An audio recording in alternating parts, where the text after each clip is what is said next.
tayo ng lunch. Ayan, may natira pa na biryani kagabi. So, ito yung prinito ko na isda. Gagawin ko ito na fish curry, yung iba. Pati yung tatlong ulo. Ayan.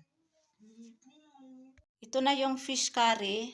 Ayan, kunti na lang itong natira. Ilang piraso na lang ito kasi inulam namin kagabi.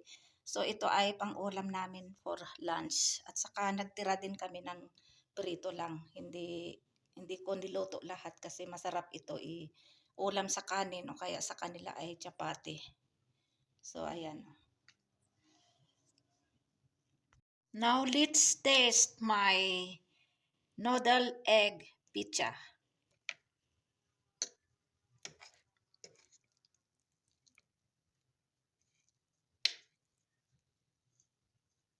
Bismillah, wala barakatila.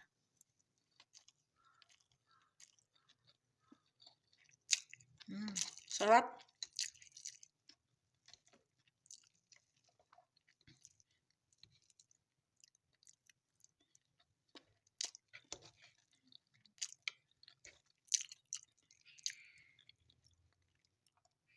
Sarap.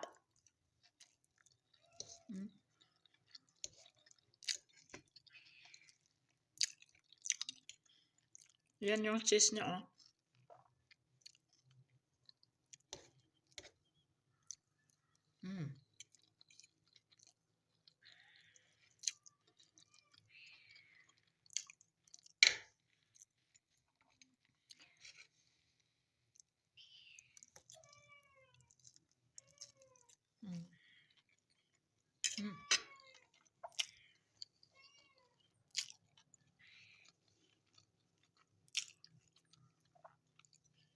Tama lang yung timpla niya, hindi masyado maalat, hindi masyado matabang.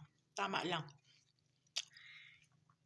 Itong natirang slices sa kay Lakay, kay Fahad, kay Langga, kay Fatma. Kung gusto nila, kung ayaw nila, kainin ko. Boiling munggo beans.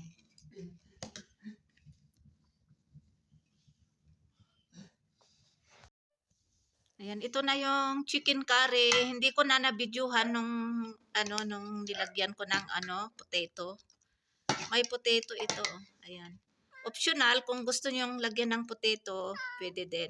Kaya lang gusto ko pag chicken curry o kaya beef curry, nilalagyan ko talaga ng potatoes. Ayan. And then nakasaing na din ako ng kanin. Ayan, lagyan natin ng toppings na coriander leaves. Fresh ito sa sa garden namin sa baba. Kumuha ako doon. Ayan. Para masarap. Mabango-bango. Ayan. Dito ako nagluluto sa chimney, sa anggiti o kaya pugon. Kasi malamig. Ayan, itong ulam namin for lunch at saka dinner na din. Ayan, itong kanin, more than ito 1 kilogram. So, hindi ako magagawa ng chapati. Ito yung kakainin namin. Kakain din sila ng rice ngayon. Yan, 1 kilo. Kaya dinamihan ko ang rice. Chicken curry with potatoes, toppings with coriander leaves. So, check natin ulit. So, ito luto na. Luto na ang aking paksiw. Ulong isda na paksiw. Turn off na natin ang flame. Kain tayo ng munggo beans na pinakuluan ko ito. Boiled munggo beans. Tapos nilagyan ko ng kunting gatas na fresh buffalo milk. At saka instead of sugar, nilagyan ko ng honey. Half teaspoon yung aking nilagay dito. Kaya masarap pala ito na gagawing dessert. Yan.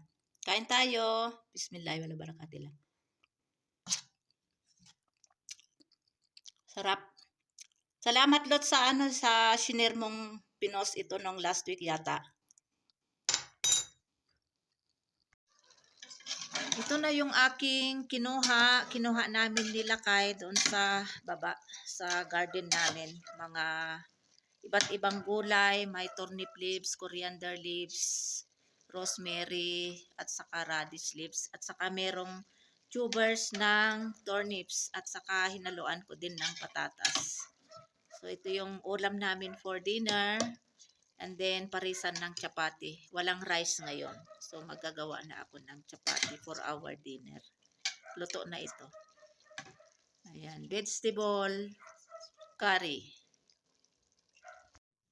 This is the finished product of cauliflower egg omelette or pizza toppings with slices of tomatoes, one slice of cheese, and onions. Now, tikman natin kung anong lasa.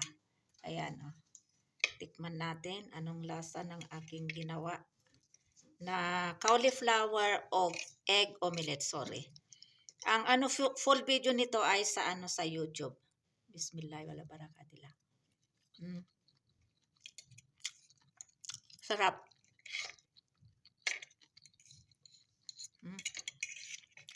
Tama lang yung lasa.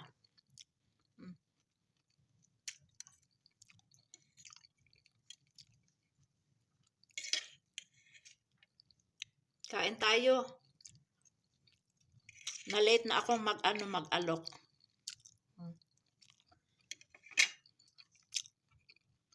Ganyan ako kakain. Ayan, idapwal sa bagoong kung sa Ilocano, bagoong isda. Ayan. Kain tayo.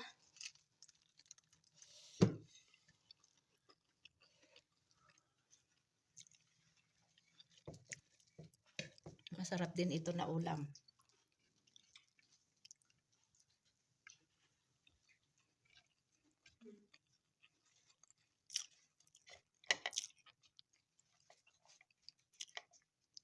Tama lang yung yung luto, hindi masyado overcook. Kasi pinatong ko lang ito, nilagay ko lang, sinapaw ko lang sa kanin. Yan. Sarap.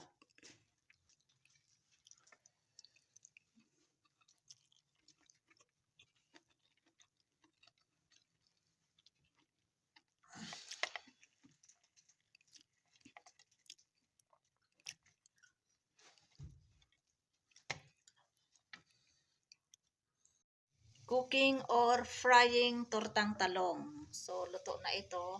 Turn off na natin ang flame. Tapos, lagay na natin ito sa plato. Kain tayo ng pansit. Ayan, dito yung aking kakainin. May 2 pieces na bread. So, pinalamanan ko ng pansit. Tapos, may toppings na coriander leaves. Lagyan natin ng lemon juice para masarap. Ayan. Sarap ang aking lunch. Gusto din ito ni Langga, pakainin ko din si Fatma. Sila kahit tinikman niya lang ng 1 spoon. Si Fahad, tinikman niya din konti. Ayaw nila. Kaya si Langga, ako at si Fatma ang aking partner dito sa pansit.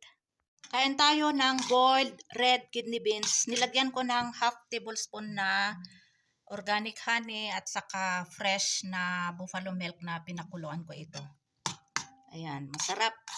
Kain tayo.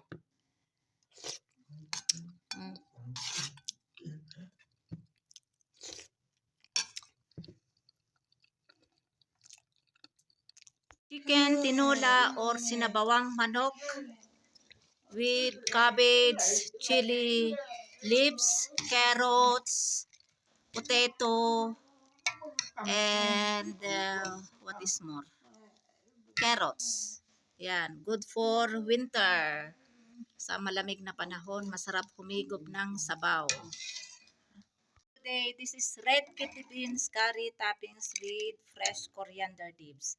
And white rice, of course. And salad, onions, tomatoes with coriander leaves. And this is radish. This is fresh from our garden.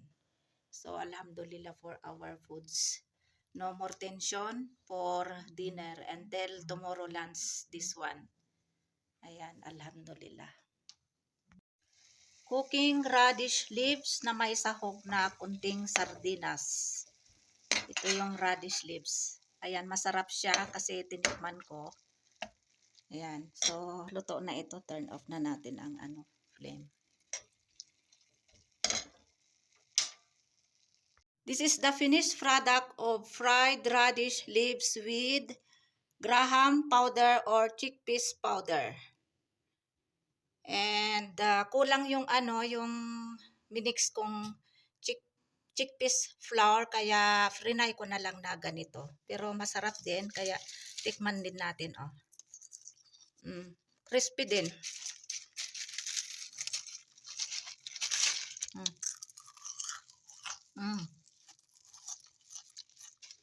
Mas lalo itong crispy. Ayan, tikman natin.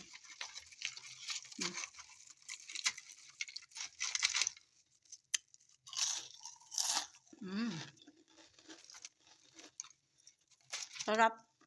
Sausaw natin sa sa ketchup.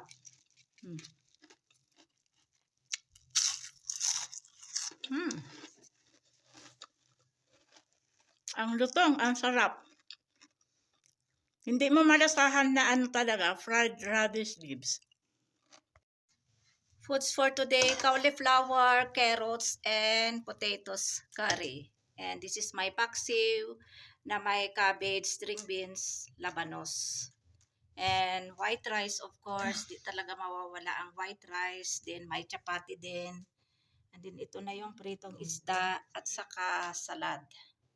So ito yung ulam namin for lunch together with dinner na din. Ayan. Sprinkle with powdered sugar. Ayan.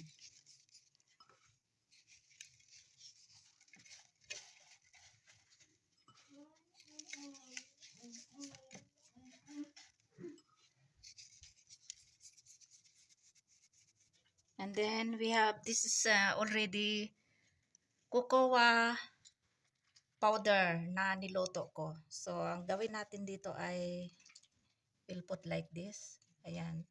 And then tikman natin. Bismillahirrahmanirrahim. Sarap.